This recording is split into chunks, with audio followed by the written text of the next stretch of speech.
اسلام آباد پر چڑھائی سے درجہ حرارت نیچے نہیں آئے گا. بات چیت کے لیے پی ٹی آئی کے بہترین لوگ اس وقت قید میں ہیں. سابق وفاقی وزیر فواد چودھری کہتے ہیں ہم بانی پی ٹی آئی کی رہائی کے لیے کردار ادا کرنا چاہتے ہیں. جیل میں موجود لوگوں کے خیالات بھی ہمارے جیسے ہیں. نون لیگ کے اہم وزراء سے بات ہوئی ہے, وہ بھی مفاہمت کے حامی ہیں. 2-3 ہفتوں میں ہماری کوششوں کے نتائج آنا شروع ہو جائیں گے. شاہ محمود قریشی بانی پی ٹی آئی کے ساتھ کھڑے ہیں, ان کی منشا پر ہی عمل کریں گے.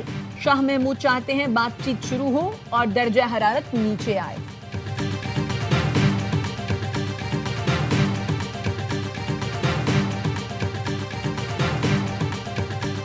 وزیر اعظم صاحب نے بڑی اچھی بات کی ہے کہ انہوں نے اس بات چیت کے دروازے کو کھولا ہے. پراکسیز کی وار کے ذریعے اس طرح کے معاملات کیے جاتے ہیں, ان کے نتائج اچھے نہیں ہوتے اور ہندوستان کو بھی اس کے کوئی اچھے نتائج نہیں ملیں گے. Pakistan is an able state اور پاکستان کی ملٹری بڑی پروفیشنل ہے. وزیر اعظم نے پی ٹی آئی کے لیے بات چیت کے دروازے کھول کر اچھا قدم اٹھایا. کسی بھی سطح پر بات چیت کا آغاز پاکستان کی بہتری کا راستہ ہے. اسپیکر پنجاب اسمبلی ملک محمد احمد خان کہتے ہیں ٹی ایل پی پر پابندی اچھا اقدام ہے. ٹی ٹی پی سمیت دہشت گردی کی کسی تحریک کے ساتھ بات چیت نہیں ہو سکتی. اسٹیٹ کو اپنی ریٹ قائم کرنی چاہیے.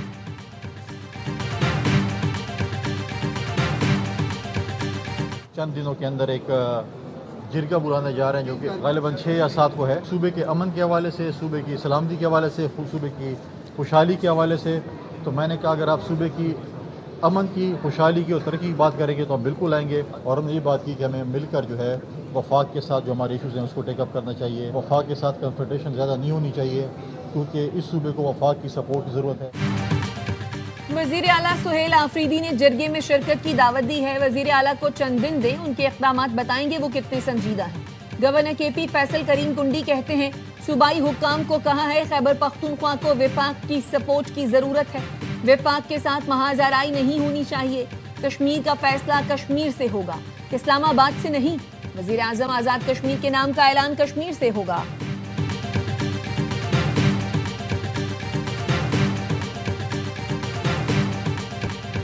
مقبوضہ وادی میں کشمیری حق خود ارادیت کے لیے لڑ رہے ہیں. مقبوضہ کشمیر کی آزادی وقت کی ضرورت ہے. بھارت میں مسلمانوں پر مظالم کا بازار گرم ہے. صدر مملکت آصف علی زرداری کا گلگت بلتستان کے جشن آزادی کی تقریب سے خطاب. کہا گلگت بلتستان کو دیگر صوبوں کی طرح ترقی یافتہ دیکھنا چاہتے ہیں. گلگت بلتستان کو اپنی ایئر لائن ملنی چاہیے. وزیر اعظم شہباز شریف کی گلگت بلتستان کے عوام کو یوم آزادی کی مبارکباد. کہا گلگت بلتستان کے عوام نے آزادی حاصل کر کے پاکستان کے ساتھ الحاق کا تاریخی فیصلہ کیا. وفاقی حکومت گلگت بلتستان کی ترقی, خوشحالی اور نوجوانوں کے بہتر مستقبل کے لیے پرعزم ہے.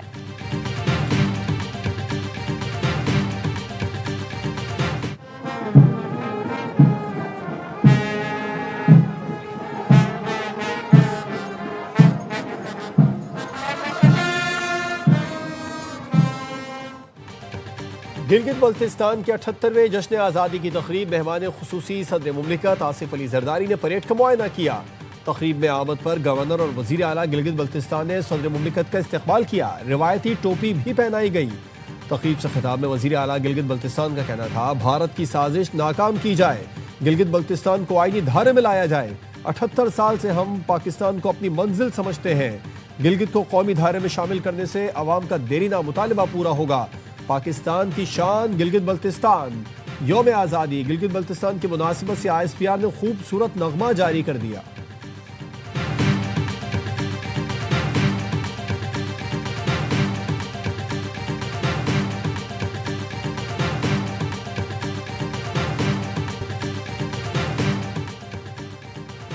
سہیل محمد لغاری registrar Supreme Court of Pakistan مقرر.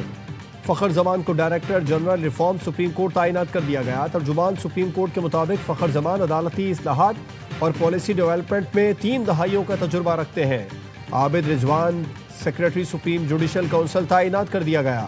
تقرریوں کا مقصد ادارہ جاتی اصلاحات اور بہتر سروس ڈیلیوری یقینی بنانا ہے. پاکستان میں مقیم غیر قانونی افغان شہریوں کی وطن واپسی کے لیے تورخم بارڈر کھول دیا گیا. 20 روز بعد افغان مہاجرین کی واپسی کے لیے بارڈر کھولا گیا ہے. تورخم سرحد تجارت اور پیدل آمد و رفت کے لیے بدستور بند رہے گی. گزشتہ ماہ پاک افغان کشیدگی کے باعث تورخم بارڈر کو بند کیا گیا تھا.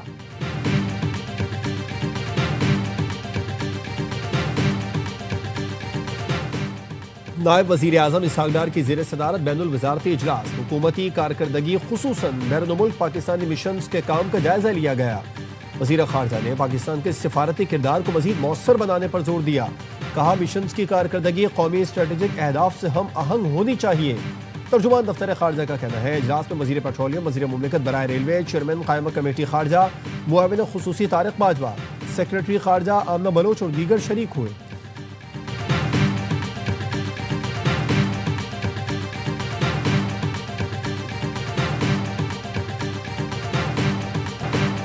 سولر سے بننے والی بجلی کے نرخ 23 روپے سے کم کر کے 10 روپے فی یونٹ کرنے کی تجویز۔ نیپٹا نے نرخوں میں تبدیلی پر کام شروع کر دیا۔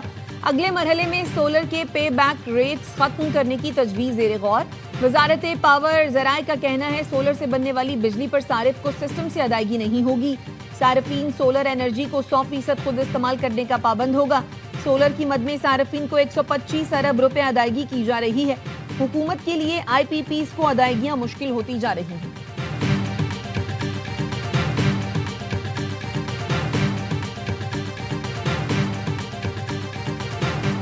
جولائی سے اکتوبر کے دوران ایف بی آر کو 270 ارب روپے کا ریونیو شارٹ فال رہا۔ پہلے 4 ماہ کے دوران 4109 ارب روپے کے ہدف میں ایف بی آر 3840 ارب روپے کا ٹیکس جمع کر سکا۔ ایف بی آر نے 4 ماہ میں 205 ارب روپے کے ریفنڈ بھی جاری کیے۔ اکتوبر کے دوران تقریباً 70 ارب روپے کم ٹیکس جمع ہوا۔ انکم ٹیکس 438 ارب روپے، سیلز ٹیکس 345 ارب، فیڈرل ایکسائز ڈیوٹی 70 ارب، کسٹمز ڈیوٹی کی مد میں 107 ارب روپے ریونیو جمع کیا گیا۔ ذرائع کا کہنا ہے آئی ایم ایف نے ایف بی آر کا ہدف 14,131 ارب روپے سے کم کر کے 13,970 ارب روپے کر دیا۔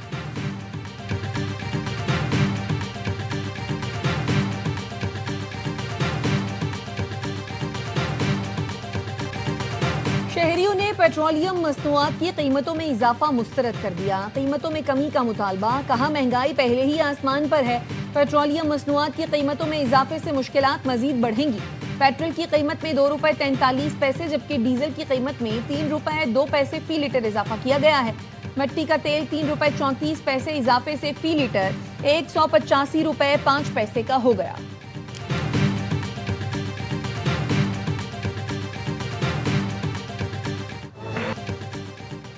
پاکستان اور جنوبی افریقہ کے درمیان فیصلہ کن ٹی 20 آج کھیلا جائے گا۔ دوسرے ٹی 20 میں گرین شرٹس کا شاندار کھیل، پروٹیز کو 9 وکٹ سے ہرا دیا۔ 111 رنز کا ہدف 41 گیند پہلے حاصل کر کے سیریز برابر کر دی۔ سائم ایوب کی طوفانی بیٹنگ 38 گیندوں پر ناقابل شکست 71 رنز بنائے، 5 چھکے لگائے۔ سلمان مرزا 3 شکار کر کے میچ کے ہیرو قرار۔ تمام میچ اے سپورٹس پر براہ راست دکھائے جا رہے ہیں۔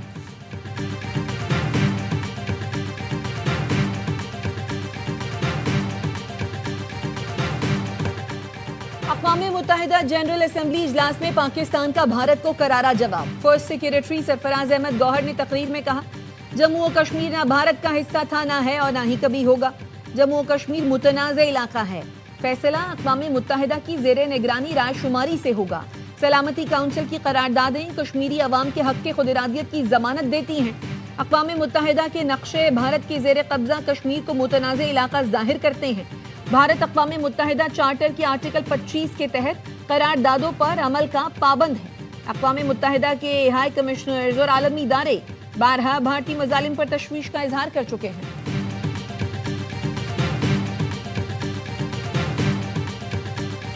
Durable peace and respect for human rights cannot be achieved without addressing all situations of foreign occupation and denial of self-determination, including in Palestine and Jammu and Kashmir, where people continue to face oppression and dispossession. اقوام متحدہ کی general assembly میں کشمیر اور فلسطین کے لیے پاکستان کی آواز۔ مستقل مندوب عاصم افتخار نے جنرل اسمبلی اجلاس سے خطاب میں کہا کشمیر اور فلسطین کے عوام آج بھی ظلم و جبر کا سامنا کر رہے ہیں۔ مظلوم اقوام کے لیے انسانی حقوق کونسل فعال کردار ادا کرے۔ کونسل بلا تفریق مقبوضہ خطوں کے عوام کے حقوق کا تحفظ کرے۔ امن غیر ملکی قبضے کے خاتمے اور حق خود ارادیت کے بغیر ممکن نہیں۔ اسرائیل کی جنگ بندی کی پھر خلاف ورزی، غزہ پر بمباری کر دی، 3 فلسطینی شہید، متعدد زخمی۔ اسرائیلی فوج کے غزہ کے شمالی اور جنوبی حصوں پر فضائی حملے، ترکی کا غزہ جنگ بندی معاہدے پر عمل نہ ہونے پر تشویش کا اظہار، پیر کو غزہ سے متعلق اجلاس طلب کر لیا۔ ترک وزیر خارجہ کا کہنا ہے مختلف ممالک کے وزرائے خارجہ اجلاس میں شرکت کریں گے۔ حماس نے مزید 2 اسرائیلی یرغمالیوں کی لاشیں واپس کر دی۔ اسرائیل نے بھی 30 فلسطینیوں کی میتیں فلسطینی حکام کے حوالے کر دی ہیں۔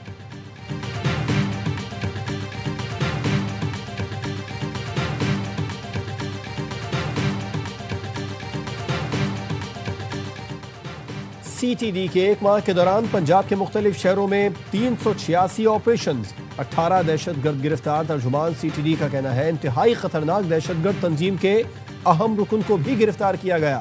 ملزم پنجاب کے ایک شہر میں دہشت گردی کی پلاننگ مکمل کر چکا تھا۔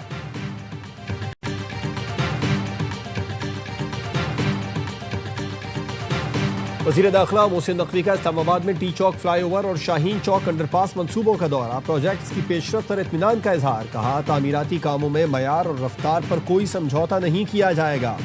فلائی اوور کی تکمیل سے جی ٹی روڈ سے مسافر سگنل فری اسلام آباد آ سکیں گے۔ یہ منصوبہ شہریوں کے سفری مسائل کے حل میں اہم سنگ میل ثابت ہوگا۔ شہریوں کو ٹریفک مسائل سے نجات دلانا اولین ترجیح ہے۔ منصوبے کو اگلے 30 روز میں مکمل کرنے کے لیے دن رات محنت کی جائے۔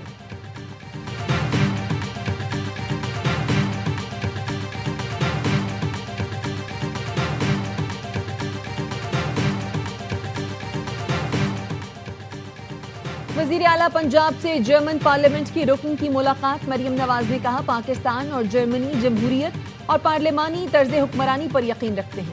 پارلیمانی تعاون عوامی اعتماد اور باہمی تفہیم کا پل ہے جو پاک جرمن تعلقات کو مضبوط بناتا ہے۔ جرمنی 1951 سے پاکستان کا قابل اعتماد ترقیاتی شراکت دار رہا ہے۔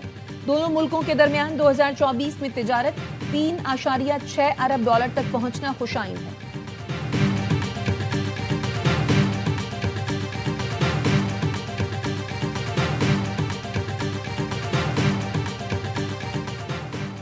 پیپلز پارٹی کا مقصد اقتدار نہیں، عوامی خدمت ہے۔ سندھ حکومت کسی بھی مشکل وقت میں عوام کو تنہا نہیں چھوڑے گی۔ سندھ کے سینئر وزیر شرجیل میمن کی ٹنڈو جام میں حلقے کے عوام سے گفتگو، اہل علاقہ نے مسائل اور شکایات سے آگاہ کیا۔ شرجیل میمن نے متعلقہ محکموں کے افسران کو مسائل کے حل کے لیے احکامات جاری کیے۔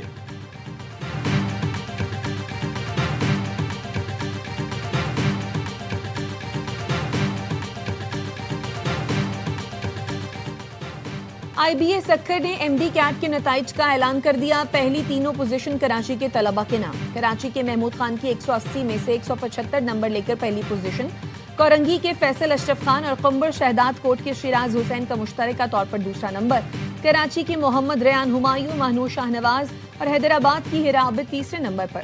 سندھ کے A1 اور A گریڈ طلبہ کی 56% تعداد فیل ہو گئی۔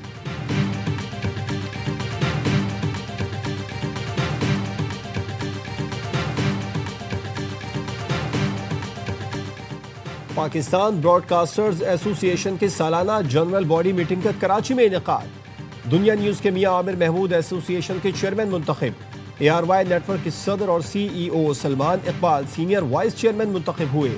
جیو نیوز کے میر ابراہیم وائس چیئرمین، ڈان نیوز کے شکیل مسعود حسین سیکریٹری جنرل PBA منتخب ہوئے۔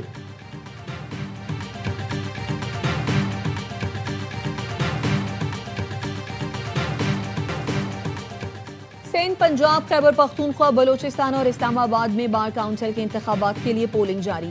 سندھ بار کاؤنسل میں کراچی ڈویژن کی 16 نشستوں پر 102 امیدواروں میں مقابلہ، پنجاب میں 75 نشستوں پر 331 اور اسلام آباد بار کاؤنسل کی 5 نشستوں پر 21 امیدوار میدان میں ہیں۔ یونیسکو نے سعودی دارالحکومت ریاض اور مدینہ کو تخلیقی شہروں کی فہرست میں شامل کر لیا۔ مدینہ منورہ کو روایتی پکوانوں اور ریاض کو ڈیزائننگ کے میدان میں تخلیقی شہروں کی فہرست میں شامل کیا گیا۔